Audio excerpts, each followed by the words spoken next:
Assalamualaikum warahmatullahi wabarakatuh, sahabat Zarbutik Sri Kandi Rumah Jahit. Alhamdulillah kita berjumpa kembali dengan owner Zar.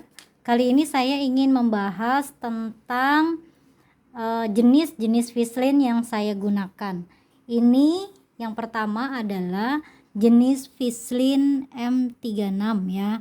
Saya bilangnya M36 karena dia teksturnya lembut tapi sedikit agak kaku ya untuk literatur bahannya ya, tapi dia sedikit tipis ya, tipis seperti ini, kelihatan ya. Lalu kemudian dia itu lemnya atau gula-gula atau pasirnya ini tidak timbul, dia rata tapi lemnya merata gitu ya. Nah, ini biasa saya gunakan untuk bahan-bahan seperti Wolfish yang notabene lokal gitu ya, maksudnya yang banyak di pasaran pakai. Nah, ini jenisnya yang M33 atau 36 itu beda kode, beda ketebalannya atau elastisitas ininya nih. Kelenturannya itu berbeda. Nah, kalau yang digunakan untuk konveksi ada yang tingkat kelembutannya atau kelenturannya itu biasanya dia lebih kaku dan lebih murah ya, untuk harganya gitu ya, lebih murah, apalagi gulungan itu lebih murah sekali. Nah, untuk lemnya ini dia lebih yang kaku itu dia lebih ke jarang-jarang. Kalau ini tuh enggak ya, ini yang M33 saya bilang seperti ini ya, ini pertama. Lalu kemudian yang kedua adalah saya bilang ini adalah tricot. Tricot ini kalau yang jenisnya tricot lokal biasanya hanya hitam dan putih gitu ya. Tapi kalau tricotnya import dia itu banyak warna. Jadi ada merah, hijau, kuning dan sebagainya gitu ya. Jadi untuk warna kalau yang sutra ya, yang tricotnya sutra import itu ada berbagai jenis warna. Sedangkan kalau yang lokal saya baru menemukan dua warna, putih dan hitam.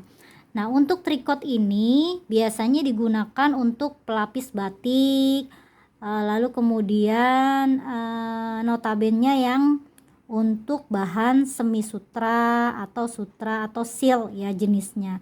Ini dia lembut. Jadi ini kalau untuk tricot biasanya itu tidak bisa, seratnya itu tidak bisa disobek, dalam artian tuh seperti ini ya. Ini saya contohkan ya. Jadi misalnya seperti ini, seratnya itu tidak bisa disobek, disobeknya tuh susah ya, susah. Kesana juga susah, kesini juga susah, tapi harusnya digunting. Beda dengan serat yang ini, misalnya seperti ini ya. Ini seratnya serat memanjang ke sini, ini serat melebar. Jika serat melebar ini tidak bisa digunting, tapi kalau maksud saya bisa disobek atau digunting. Tapi kalau seratnya memanjang dia bisa digunting lalu disobek seperti tukang bahan pada umumnya. Nah, seperti ini ya. Saya contohkan nih. Nah, seperti ini ya. Lalu kemudian bisa disobek seperti ini. Dan ukurannya dia seratnya memanjang tuh rapih. Nah, ini untuk kategori Vislin jatuhnya ya. Ini jadi lapisannya tuh lapisan Vislin. Nah, beda dengan tricot. Tricot notabene tidak bisa disobek atau seratnya itu dia memang tidak teksturnya itu, karena ini yang kecil-kecil bawah ini yang bintik-bintik ini kalau diraba dia itu menonjol seperti krep ya, kasar permukaannya. Ini adalah lemnya. Kalau di butik saya untuk menggunakan ini di kain-kain yang sifatnya silk ya, seperti misalnya sutra atau batik gitu ya, seperti ini.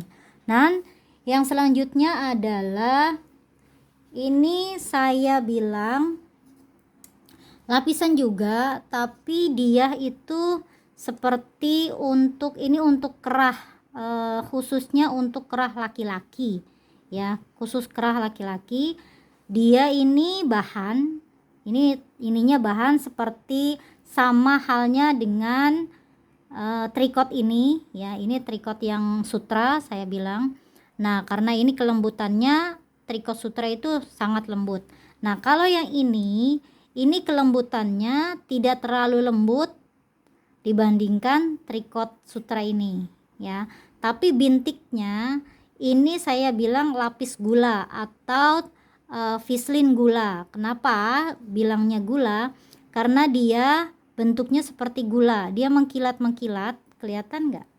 Nah, kelihatan kan? Nah, ini atau bisa ada yang menyebutnya adalah Vislin pasir gitu, karena ada pasir-pasirnya. Ini khusus untuk kerah-kerah yang jenisnya atau bentuknya tegak.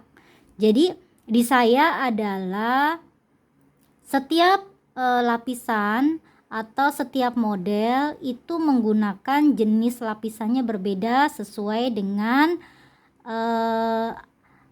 kebutuhan si bahan tersebut gitu ya. Jadi literatur bahan juga diperhatikan, kelembutan bahan juga diperhatikan, dan teksturnya si bahan, jatuhnya jenis bahan itu berbeda-beda. Misalnya kayak kalau di Sultan misalnya Fursan Seal itu kan sedikit glossy gitu ya, lalu jatuh pakai apa? Biasanya saya pakai Vislin Sutra jenisnya. Ada Vislin biasa seperti ini, namanya Vislin biasa. Ada juga yang namanya Vislin Sutra. Ini adalah jenis Vislin Sutra. Kelihatannya untuk ketebalannya dia sedikit halus, tipis, dan dia tuh gulanya tuh, nah seperti ini loh ininya ya, alur-alurnya tuh seperti ini ya, tapi dia tuh lembut tuh, literatur lemnya itu lembut gitu ya. Beda dengan Vislin kodok, beda lagi jenisnya. Ini adalah Vislin Sutra. Nah, ini adalah Vislin kodok. Jenisnya Vislin kodok adalah dia, nah seperti ini. Gulanya atau lemnya itu mirip dengan tricot. Kalau tricot itu yang membedakan adalah bahan yang dipakai atau materialnya. Seperti ini seperti Vislin Sutra yang tadi, lembutnya hampir sama, cuman bedanya kalau Vislin Sutra adalah lebih tipis. Kalau ini kan dia tebal tapi lembut gitu. Kalau Vislin Sutra dia tipis tapi lemnya itu mirip dengan tricot gitu ya. Dan ini tricot untuk yang jenis hitam ini ya, ada yang putihnya juga yang seperti ini. Dan kodok itu teksturnya seperti ini, bintilnya tidak ada polanya, bintilnya biasa, maksudnya lemnya itu biasa tanpa ada polanya. Kalau yang sutra tadi kan dia berpola itu tekstur lemnya itu berpola, ada polanya, kelihatan pola lemnya tuh, kelihatan kan? Nah, kelihatan teksturnya ya, tekstur pola-polanya tuh kelihatan tuh, dia di desainnya tuh kayak gitu, itu membedakan. Nah, ini khusus untuk baju-baju abaya saya menggunakan ini, jadi hasilnya tuh berbeda dengan abaya-abaya pada umumnya. Kalau yang ini kodok, biasanya ini teksturnya kan kaku ya, sedikit kaku dibanding yang M33 ini ya. Dan ini fungsinya biasanya untuk kerah daun, terus baju-baju abaya yang notabene dia semi abaya yang model-model Arabia seperti itu ya. Kalau yang untuk yang biasa itu saya menggunakan literaturnya pada umumnya kebanyakan adalah Vislin, Tricot Sutra atau Vislin Sutra yang tadi saya bilang ini ya. Jadi ini dua ini adalah handalan saya lah ya gitu.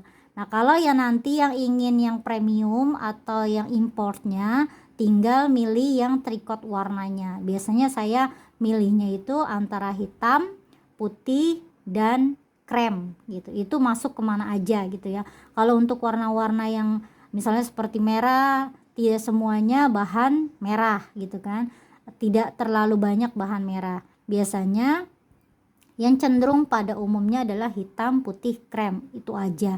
Itu warna yang natural, banyak dipakai yang selama ini saya kerjakan.